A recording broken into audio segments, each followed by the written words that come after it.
자, 두 번째 시간 시작해 봅시다. 문제 잘 풀고 왔나요? 61페이지에서 71페이지까지 푸는데 아마 한 1시간은 걸릴 거야. 그리고 좀 꽤 수준 높은 문제도 많이 있어.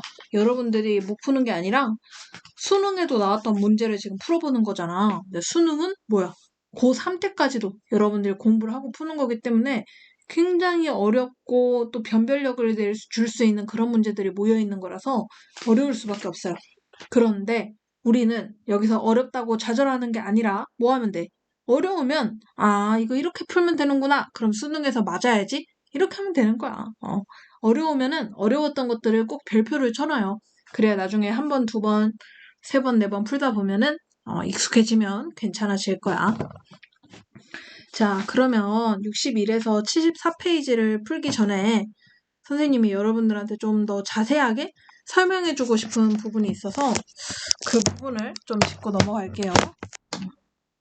그 부분은 부정합이야, 부정합. 자, 여기서는 부정합이라는 말이 지금 계속 나오는데 문제를 풀다 보면 이렇게 지층이 쌓여 있고 여기에 자갈들이 있고 그 위에 또 지층이 쌓여 있는데 선생님이 이렇게 자갈이 보이는 거 이런 걸 기저여감이라고 하고 이런 게 있으면 부정합이다. 이렇게 예전에 간단하게 설명하고 넘어간 게 있는데 그거에 대해서 좀 더 자세히 해볼게. 왜 이런 자갈들이 굳어서 된 자갈이 굳으면 여감이야. 자갈이 암석이 되면 여감인데 왜 자갈이 있으면 그게 부정합인가? 자, 설명을 해볼게요. 자, 먼저 물속에서 지층들이 퇴적이 돼요. 자, 그래서 그냥 이 경우에 이 지층이 뭐 습곡이 됐다고 해봅시다. 양 옆에서 힘을 받아서 습곡이 됐어요. 그래서 물 위로 올라오게 됐어. 자, 그런데 이 경우에 융기할 경우 융기라는 것은 지층이 위로 올라온다. 기존의 높이보다 더 올라올 경우를 융기라고 하는데 이렇게 융기되는 경우에는 두 가지 경우가 있어요. 첫 번째는 자, 물 위에 나무토막을 생각해 봅시다. 나무토막이 있었는데 선생님이 그 나무토막 위에다가 얼음을 올려놨어. 그럼 이 얼음의 무게 때문에 나무토막이 원래 떠있던 높이보다 가라앉게 되겠죠. 마치 이것은 땅 위에 빙하가 있었는데 그 빙하가 녹을 경우를 얘기하는 거야. 자, 그런데 이 얼음 덩어리가 시간이 지나서 녹았어요. 녹아버렸네.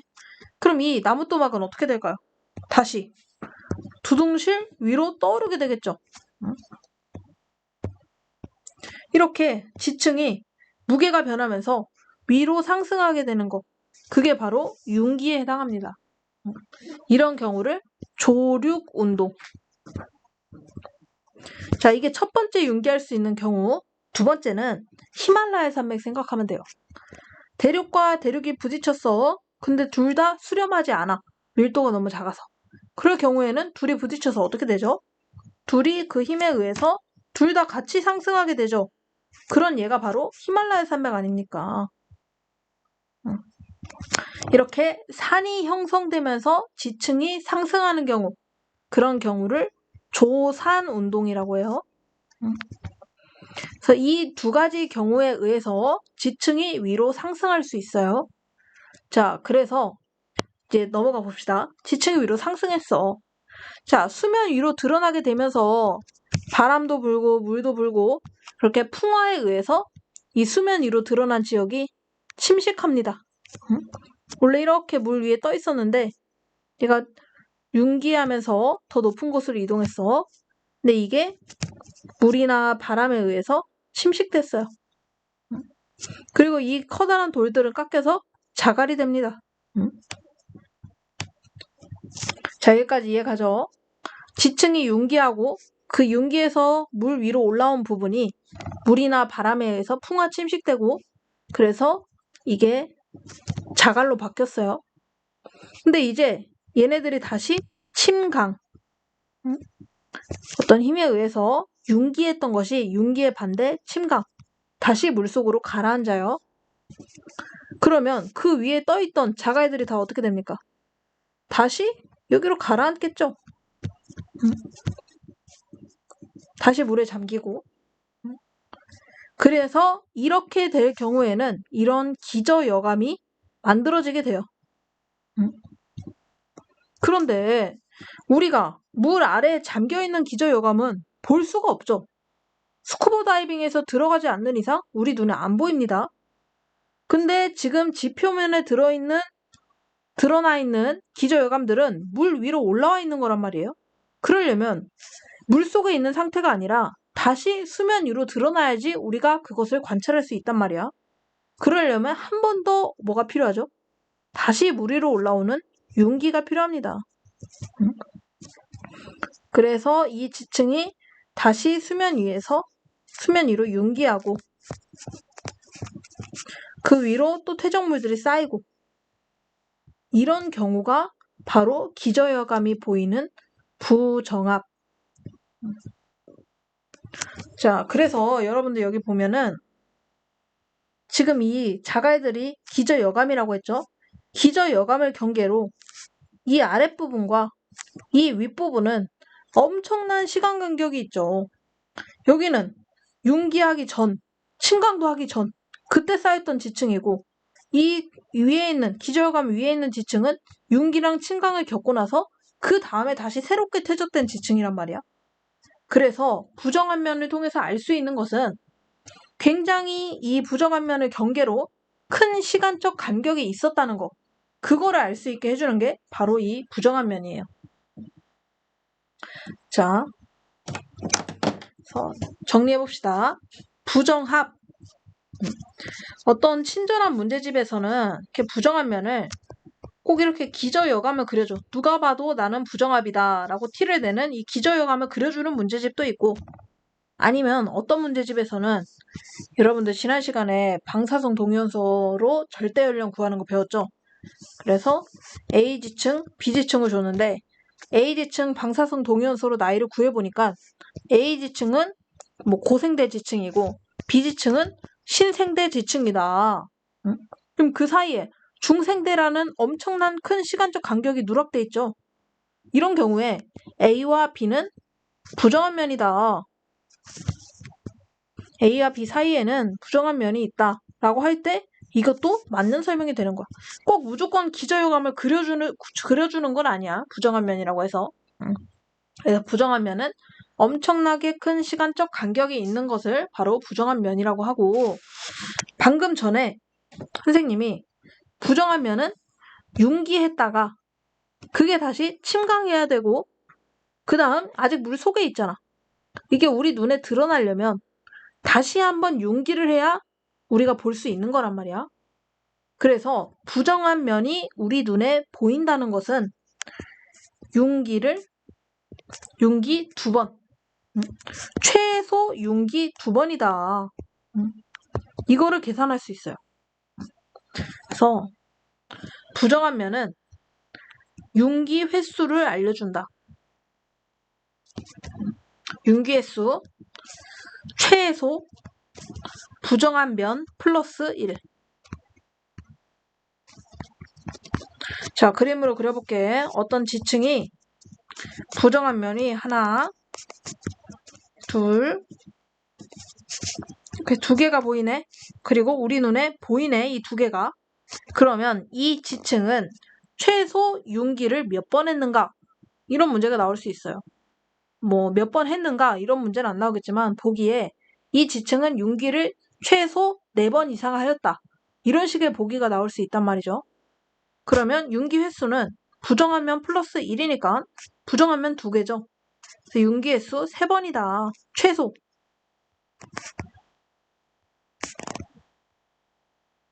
이렇게 계산할 수 있습니다. 자, 그래서 부정한 면을 통해서 알 수 있는 것은 엄청나게 큰 시간적 간격과 융기 횟수인데 이 부정한 면에는 종류가 3가지가 있어요. 종류. 잘 정리하면서 들어야 돼요. 부정한 면은 여기저기 시험 문제에 굉장히 많이 껴서 나와. 좀 이따가 문제풀이 할 때도 부정한 면에 대한 얘기가 계속 반복되거든. 부정한 면은 종류가 세 가지다. 첫 번째, 평행부정합. 두 번째, 경사부정합. 세 번째, 난정합. 평행부정합은 그냥 평행하게 쌓이고 그 위에 기저효감, 그 위에 다시 새로운 지층 평행하게 퇴적되는 경우, 이게 바로 일반적인 평행부정합이에요. 자, 그리고 경사부정합은 아까 방금 설명할 때 선생님이 했던 건데, 습곡이 발생하고 그 습곡이 침식돼. 그 습곡이 침식돼서 그 위로 퇴적이 돼. 그 사이엔 부정합이 있고. 그럼 이 부정한 면 아래로 지층이 경사져 있죠. 뭐 이렇게도 그릴 수 있고, 아니면 이 일부만 그려보면 이 부정한 면의 사이로 이런 식으로 경사져 있는 이런 면이 있을 수 있죠. 그 부정한 면 아래에 있는 지층이 경사져 있을 경우에 그것을 바로 경사부정합이라고 합니다.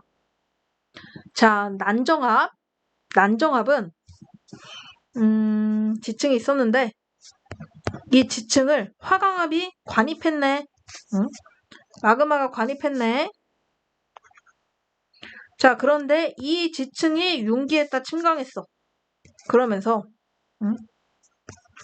여기가 다 침식된 거야. 그리고 그 위로 새로운 지층이 쌓이면서 부정합이 생겼어요. 이렇게 부정한 면 아래에 관입한 화성암이 있는 경우, 이런 경우를 바로 난정합이라고 합니다.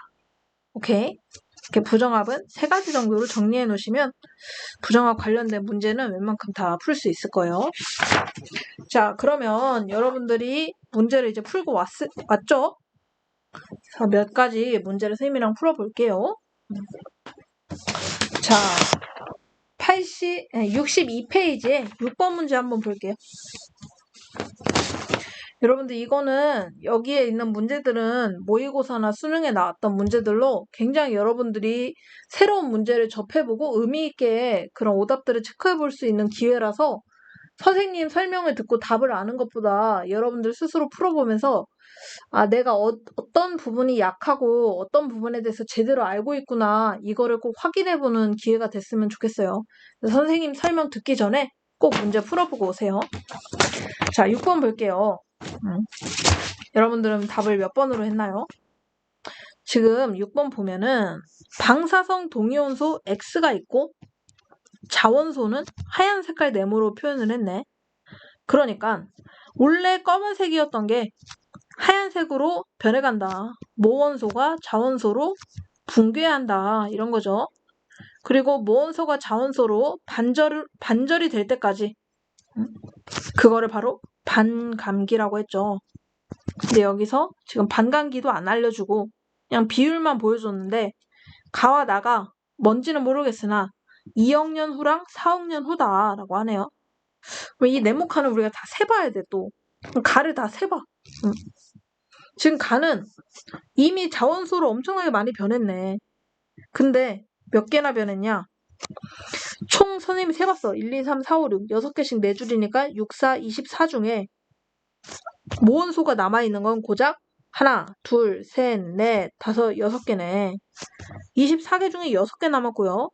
나는 24개 중에 1, 2, 3, 4, 5, 6, 7, 8, 9, 10, 11, 12 12개 남았네. 자, 그러면 비율을 따져보자. 가는 6, 4, 24, 4분의 1이고 나는 24분의 10이니까 2분의 1이네요. 그러면 나는 이제 딱 한 번 반감기 지났네. 왜? 모원소가 딱 2분의 1이 됐으니까 이게 뭐야 바로 반감기가 1회 지났을 때잖아. 근데 가는 뭐야? 4분의 1이네? 그러면 반감기가 2의 제곱분의 1이니까 몇 번 지났다? 2번 지났다 알 수 있죠. 그러면 나는 몇 살이다? 반감기 한 번 지났고 가는 몇 살이다? 반감기 2번 지났다. 근데 둘 다 2억 년 후 아니면 4억 년 후래. 그럼 누가 2억 년이겠어요? 반감기가 한 번 지난 나이가 2억 년 나이고 반감기가 두 번 지난 가가 4억 년이겠네? 그러면 이 광물의 반감기는 2억 년이다. 이런 것까지도 이제 우리가 알 수 있어요. 자, 그럼 문제 풀어보자. 기억. 가는 광물이 정출되고 4억 년 후다. 네, 맞는 설명이죠. 니은. 방사성 동위원소 X의 반감기는 1억 년이다? 아니죠. 반감기 한 번 지났는데 나의 나이 몇 살이에요? 2억 살이죠? 그러니까 반감기는 2억 년이다. 디귿. 광물이 정출되고 6억 년 후에 방사성 동위원소 X의 함량은 처음에 7분의 1이다라고 했는데 반감기가 2억 년이야. 그러면 6억 년이 지났다는 건 반감기가 몇 번 있다? 3번 있다. 그러면 2의 3승분의 1이다. 그렇지? 그러면 모원소는 처음에 8분의 1이다. 정답은 웬 7분의 1? 땡. 답은 1번이 되겠죠? 이런 식으로 절대 연령은 이 정도 수준으로 여러분들이 나이 구할 수 있으면 돼요. 자, 다음은 62페이지에 7번 한번 풀어볼게. 7번. 선생님은 이 문제 되게 좋은 문제라고 생각하거든. 자, 이 그림을 지금 확대해 본 거야. 오른쪽에는. 여러분들이 여기서 구분해야 되는 것은 관입이냐 부정합에 의한 기저여감이냐 그걸 구분해야 돼. 자, 관입하면서 주변에 있던 돌덩어리들이 화강암, 마그마 속으로 딸려 들어오는 포회감이 만들어져요. 자, 다시 한번 그려볼게. 마그마가 침투하면서 원래 기존에 있던 암석들이 마그마 속으로 들어오게 될 수 있지. 그런 것들을 포획됐다. 야생동물 포획하듯이 주변에 있던 암석들이 마그마 속으로 포획된다. 포획암이라고 했어요. 자, 그리고 부정합에서는 볼 수 있는 특징은 기저여감을 볼 수 있죠. 기저여감. 기저여감이 왜 생겼지? 얘가 기존에 있던 암석들이 융기했다가 침식되면서 그 침식된 부분들이 자갈로 풍화 침식됐죠. 그러면서 남은 게 이제 기저여감인데 이 두 개를 구분해야 된단 말이야. 가와는 무슨 상황이야? 일단 이 플러스로 칠해져 있는 부분은 화강암인데 이 화강암과 그 밖에 있는 사암 사이에 변성된 부분이 있네. 자, 변성됐다는 것은 굉장히 중요한 힌트야. 뜨거운 열을 받아서 암석이 변성됐어. 그랬다는 건 얘는 누가 봐도 뭐야? 관입됐다는 거죠. 관입. 이 화강암이 기존에 있던 사암을 뚫고 관입했다. 얘는 관입이네. 그리고 관입하면서 주변에 있던 사암들이 어디로 딸려 들어간 거지, 이 마그마에. 여기에 있는 포획감은 기존에 있던 사암이다. 이런 걸 알 수 있어요. 자, 그런데 그림이 이렇게 비슷한데도 가와 나는 완전히 다른 상황이야. 나는 뭐냐? 나는 변성된 부분이 전혀 없어요. 그러니까 이미 화강암이 생기고 나서 그 다음에 나가 생겼다는 거야. 기존에 사암이 있었다면 이 화강암에 의해서 변성된 부분이 필요해. 전혀 변성이 안 됐잖아. 이 뜨거운 마그마가 뚫고 올라왔는데도. 그랬단 얘기는 마그마가 뚫고 올라온 게 아니라 마그마가 만들어진 후에 이 화성암 이후에 사암이 퇴적됐다. 그런데 여기에 있는 기저여감이 있네. 이 기저여감이 있다는 것은 뭐를 의미한다? 부정합이라는 걸 알려준다. 화강암이 이렇게 있었어. 그림으로 그려볼게. 근데 이 녀석이 융기에 올라왔다가 풍화 침식에 의해서 깎여. 이 부분이 깎이고 그럼 원래 있던 암석들은 어떻게 돼? 풍화 침식되면 잘게 부서져서 여기에 있던 자갈들이 되겠지. 그리고 그 위에 지금 사암이 쌓인 거야. 오케이? 그럼 이 화강암은 기저여감은 기존에 있던 이 화강암이 풍화 침식된 거라고 알 수 있겠지. 자, 그래서 정리해보면 가는 기존에 있던 사암 위로 화강암이 관입한 거고 나는 화강암 이후에 사암이 퇴적됐는데 그 사이에는 기저여감이 있는 것으로 보아 부정합이 있는 것을 알 수 있고, 이렇게 부정합은 부정합인데 밑에 화성함이 있는 경우, 그런 경우를 어떤 부정합이라고 한다? 난정합이라고 한다. 이런 것까지도 이제 알 수 있어요. 자, 문제를 풀어보자.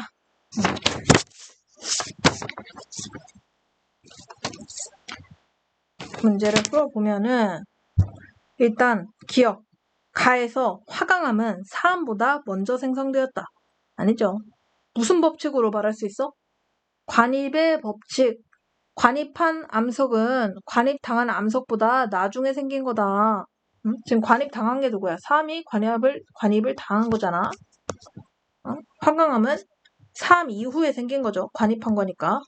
틀렸고. 니은. 나에서 사암의 퇴적 시기는 2억 년보다 오래되었다. 자, 이거 뭘로 풀 수 있어? 또 이거 방사성 동위원수로 절대 연령 구해야 풀 수 있는 문제네.